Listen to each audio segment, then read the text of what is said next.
Assalamualaikum warahmatullahi wabarakatuh. Untuk mata kuliah rekayasa perkerasan jalan pada kali ini telah memasuki pertemuan ketiga.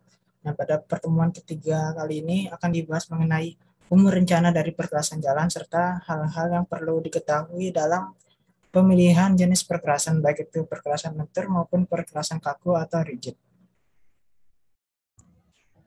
Yang pertama yaitu umur rencana. Umur rencana itu sendiri adalah jumlah waktu dalam tahun yang dihitung dari sejak jalan tersebut dibuka untuk lalu lintas sampai diperlukan perbaikan besar atau perlu diberi lapis ulang. Dalam kata lain, umur rencana ini waktu yang dibutuhkan untuk suatu perkerasan jalan hingga mengalami kerusakan. Jadi ada beberapa ketentuan umur rencana minimal untuk beberapa jenis perkerasan. Misalnya untuk perkerasan lentur dengan lapisan aspal dan lapisan berbutir menggunakan umur tahun rencana 20 tahun. Kemudian untuk perkerasan lentur yang menggunakan fondasi jalan, semua perkerasan jalan atau daerah yang tidak dimungkinkan pelapisan ulang seperti jalan perkotaan, underpass, jembatan, terowongan, dan CTB atau cement treated base menggunakan umur rencana 40 tahun. Untuk perkerasan kaku menggunakan umur rencana 40 tahun juga. Nah, kemudian untuk jalan tanpa penutup, untuk umur rencananya minimum 50 tahun. Jika dari umur rencana ini sesuai dengan ketetapan dalam Manual Perkerasan Jalan tahun 2017. Jika umur rencana yang telah disebutkan ini tidak memungkinkan, dapat dilakukan analisis discounted life cycle cost terendah dengan mengambil nilai rata-rata bunga dari Bank Indonesia. Jadi umur rencananya bisa tidak harus sama dengan umur rencana yang dijelaskan dalam manual perkerasan jalan. Namun perlu dilakukan analisis discounted life cycle cost sebelumnya. Untuk umur rencana ini perlu juga diperhatikan mengenai kapasitas jalannya.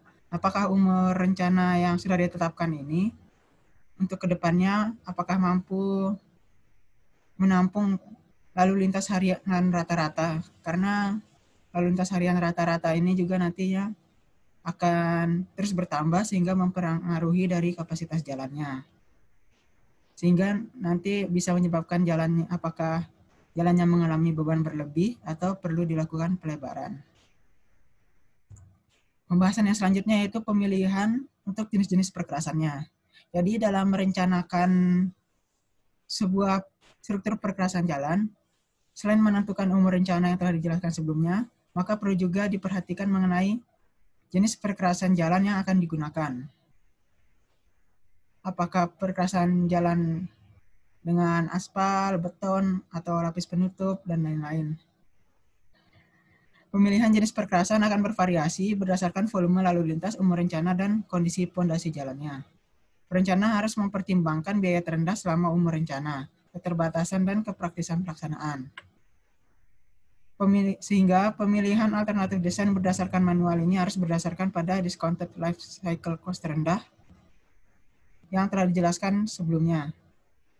Di mana discounted life cycle cost terendah ini mengambil rata-rata pada analisanya mengambil rata-rata nilai bunga yang ada di Bank Indonesia. Ada beberapa struktur perkerasan jalan yang disebutkan dalam Manual Perkerasan Jalan tahun 2017. Ada struktur perkerasan kaku dengan lalu lintas berat di atas tanah lebih dari 2,5%. Ada perkerasan kaku dengan lalu lintas rendah untuk daerah pedesaan dan perkotaan. ACWC modifikasi dengan CTB sebagai pondasinya. AC biasa dengan CTB. AC tebal lebih dari 100 mm dengan lapis pondasi berbutir. AC atau HRS tipis di atas lapis pondasi berbutir. Burda atau burtu dengan LPA kelas A atau batuan asli. Lapis pondasi soil semen. Dan yang terakhir itu perkerasan jalan tanpa penutup. Sehingga perkerasan jalan tanpa penutup ini hanya terdiri dari japat atau jalan kerikil saja. Untuk lapisan paling atasnya tidak ditutup oleh aspal maupun perkerasan kaku. Nah, jadi untuk bagian yang ada di sebelah kanan yang menunjukkan nomor 2, nomor 1 dan nomor 3 ini, yaitu tingkat kesulitan dalam pelaksanaannya. Apakah dapat dilakukan kontraktor kecil? Untuk nomor 1 melambangkan kontraktor kecil. Yang kedua, kontraktor besar dengan sumber daya memadai. Dan yang ketiga yaitu kontraktor yang memiliki keahlian dan tenaga ahli khusus untuk spesialis burda atau burtu. Jadi ESA ini merupakan singkatan dari ekivalen standar aksel. Ada yang berpangkat 4, ada yang pangkat 5 juga.